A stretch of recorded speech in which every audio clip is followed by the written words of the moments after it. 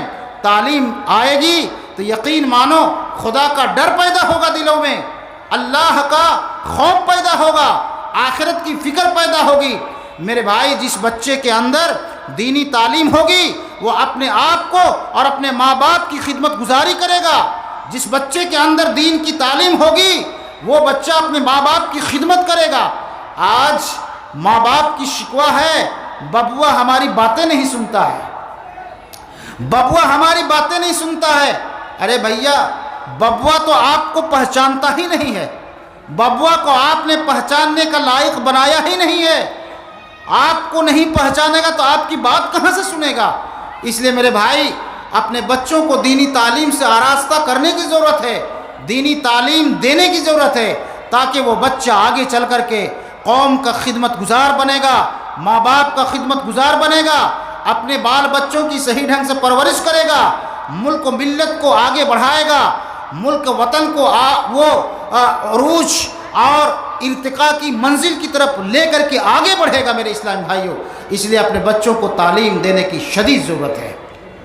ہم یہ عرض کر رہے تھے کہ کوئی بھی انسان، دنیا میں کوئی بھی انسان علم والے کے آگے جا ہی نہیں سکتا ہے۔ ٹھیٹ بولی میں اگر ہم کہیں گے کہ آپ مولانا کے آگے کبھی نہیں بڑھ سکتے، مولانا سے مراد اہل علم ہے۔ اچھا، آپ لوگ ادھر بھی ہیں، ہم کو لگا ادھر مولانا ہے، یہ نہیں آدمی۔ میرے بائیں سائڈ بھی ماشاءاللہ بہت اچھے لوگ ہیں۔ اگر آپ اپنے بچوں کو تعلیم نہیں دیں گے تو آپ کا بچہ کبھی آگے نہیں بڑھ سکے گا اور آپ آگے نہیں بڑھ سکیں گے، اور آپ عالم سے دنیا میں زندگی میں کبھی بڑھ نہیں سکتے ہو، زندگی میں۔ واللہ بول رہے ہیں، لکھ لو آج میری بات، مولانا کے آگے، مولوی کے آگے آپ زندگی میں کبھی نہیں بڑھ سکتے ہو۔ بڑھ سکتے ہو؟ کبھی نہیں بڑھ سکتے ہو۔ کہا ہے امامت کے لیے آپ مسجد میں جب نماز پڑھتے ہو، سب بندی کرتے ہو، تو آگے کون ہوتا ہے بتائیے؟ کون ہوتا ہے؟ کون ہوتا ہے؟ کون ہوتا ہے؟ زور سے بولیے نا۔ مولانا ہوتے ہیں، عالم صاحب ہوتے ہیں۔ اچھا، شادی نکاح پڑھانے کے لیے شادی آپ کو کون پڑھاتا ہے؟ مولانا پڑھاتے ہیں۔ کوئی مر جاتا ہے، جنازہ کون پڑھاتا ہے؟ مولانا پڑھاتے ہیں نا۔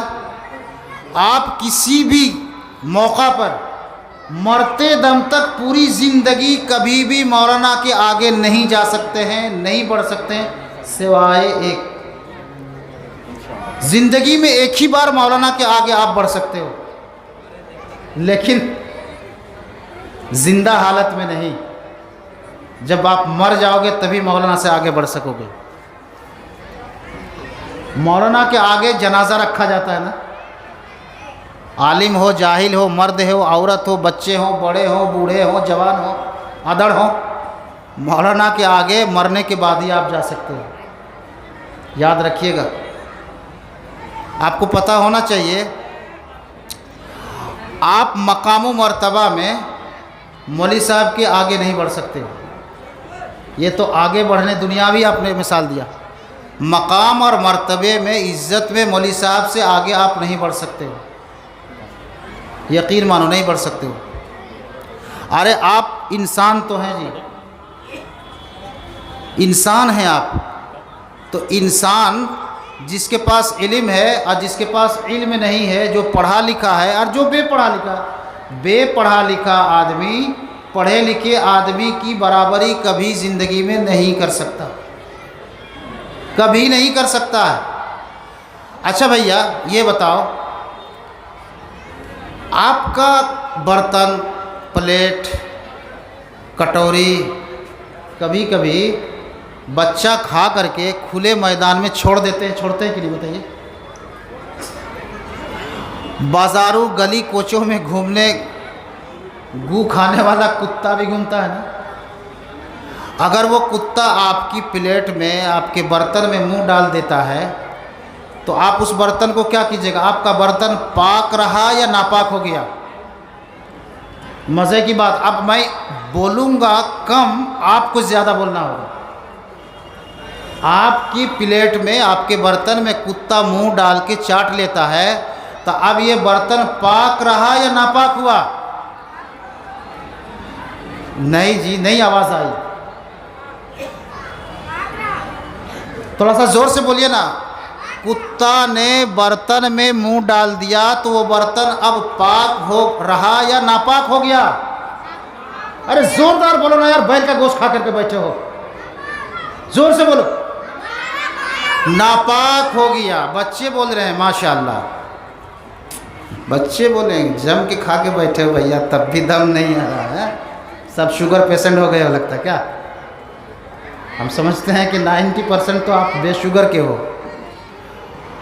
کتا جب آپ کے برتن میں منہ ڈال دیتا ہے، آپ کی پلیٹ کو کتا چاٹ لیتا ہے تو وہ برتن ناپاک ہو جاتا ہے،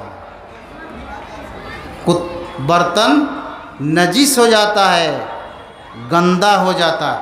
اب اس کو پاک کرنا ہے، اب اس ناپاک برتن کو پاک کرنا ہے تو 7 مرتبہ اس کو دھونا پڑے گا۔ کتنے بار؟ 7 مرتبہ دھونا ہوگا، اور 1 مرتبہ اس کو مٹی سے مانجنا ہوگا۔ مٹی اگر نہیں تو صابن سے یا سرف سے یا کسی پاؤڈر سے اس کو مانجنا ہوگا، تبھی اس کو پاک ہونا ہے۔ میڈیکل سائنس نے ریسرچ کیا اس پر کہ کتے کا چاٹا ہوا جھوٹا برتن کو اللہ کے رسول نے 7 مرتبہ دھونے اور 1 مرتبہ مٹی سے مانجنے کے لیے کیوں کہا؟ 7 مرتبہ دھونے اور اس میں 1 مرتبہ مٹی سے مانجنے کا حکم کیوں دیا؟ میڈیکل سائنس نے اس کو ریسرچ کیا تو ثابت یہ کیا کہ 7 مرتبہ دھونے کے بعد بھی اس برتن میں کتے کے کیڑے موجود ہیں، برتن میں کتے والے کیڑے اب بھی موجود ہیں، اور جب 1 مرتبہ اس کو مٹی سے رگڑ دیا گیا تو سارے کے سارے کتے کے کیڑے ختم۔ پتہ یہ چلا کہ کتے کے جراثیم اس برتن میں اتنے بھیانک قسم کے منتقل ہو جاتے ہیں کہ 7 مرتبہ دھونے سے بھی وہ کیڑے ختم نہیں ہوتے ہیں، بلکہ 1 مرتبہ مٹی سے یا صابن سے یا پاؤڈر سے یا سرف سے مانجنا پڑتا ہے تبھی وہ ختم ہوتے ہیں۔ اتنا مسئلہ سمجھ میں آیا؟ لیکن ایک کتا ہے اگر وہ منہ لگا دے گا، اگر منہ سے پکڑ بھی لے گا تو وہ ناپاک نہیں ہوگا۔ ایک کتا ہے، وہ کون سا کتا ہو سکتا ہے؟ کالا، لال، کون سا کتا ہوگا؟ ایک کتا ہے، میں ضرور بتاؤں گا۔ اس سے پہلے بخاری کی ایک حدیث میں پیش کروں گا۔ رسول اللہ صلی اللہ علیہ وسلم نے فرمایا کہ وہ کتا جس کو آپ نے سدھایا ہے، سکھایا ہے، تعلیم دیا ہے، اگر اس کتے کو آپ بسم اللہ اللہ اکبر پڑھ کر کے جنگل میں چھوڑتے ہیں اور وہ کتا آپ کو شکار کر کے جانور منہ میں دبا کر کے آپ کے گھر لے آتا ہے، اگر وہ مردہ حالت میں کتا پکڑ کے لاتا ہے تو آپ کے لیے وہ شکار کیا ہوا جانور حلال ہے، آپ کھا سکتے ہیں۔ اگر وہ کتا شکاری کو یا شکار کو زخمی حالت میں پکڑ کے لایا ہے، خون نکل رہا ہے، چلنے کے قابل نہیں ہے لیکن زندہ ہے، تو رسول اللہ نے فرمایا تم اس کو بسم اللہ اللہ اکبر پڑھ کر کے ذبح کر لو اور کھا لو۔ بات سمجھ میں آئی؟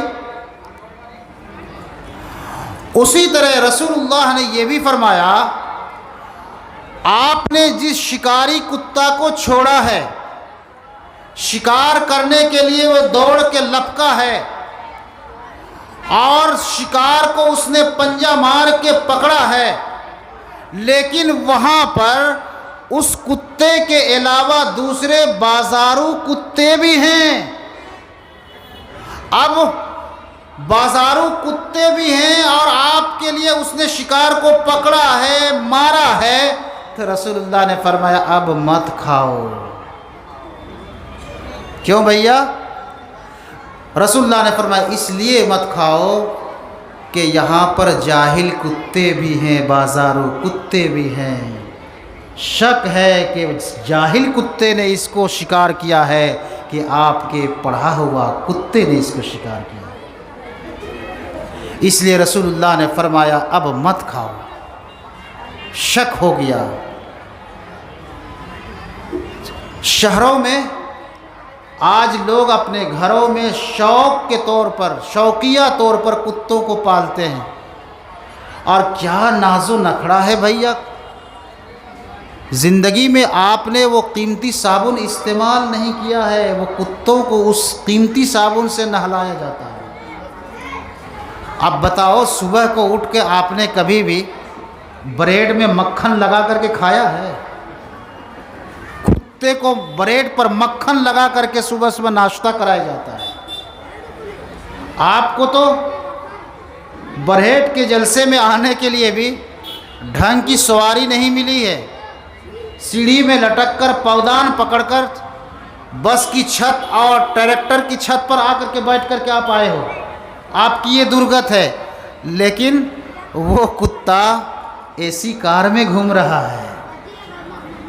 آپ کو معمولی قسم کا، پتلا قسم کا بسترا نصیب ہوتا ہے، کبھی کبھی تو آپ چٹائی پہ سو جاتے ہو اور آرام کی نیند سوتے ہو، لیکن وہ کتا گدے دار بستر میں سوتا ہے۔